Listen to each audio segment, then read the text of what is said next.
Sir, बोर्डच्या exam मध्ये मला मॅथ्स मध्ये स्कोअर करायचंय, आउट ऑफ मार्क्स पाडायचे, तर आता जमेल का मला या राहिलेल्या वेळात? 100%. कसं काय? पहिली गोष्ट काय करा तुम्ही, समजा मॅथ्स 1 आणि मॅथ्स 2 SSC बोर्डचे जे विद्यार्थी आहेत, पार्ट 1 पार्ट 2 आहे.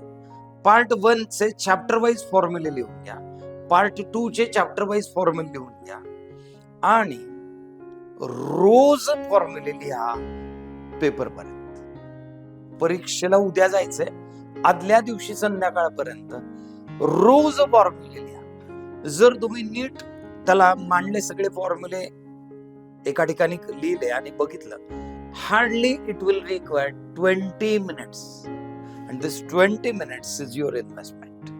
ह्याने काय होईल माहितीये, एक्झाम मध्ये फॉर्म्युला आठवला नाही एकदा की सुटलं नाही एक्झाम्पल, मग ऑटोमॅटिकली फॉर्म्युला चुकलं नाही, कॅल्क्युलेशन पण चुकत नाहीत. Don't worry. काय, आणि this is how you can score in board paper.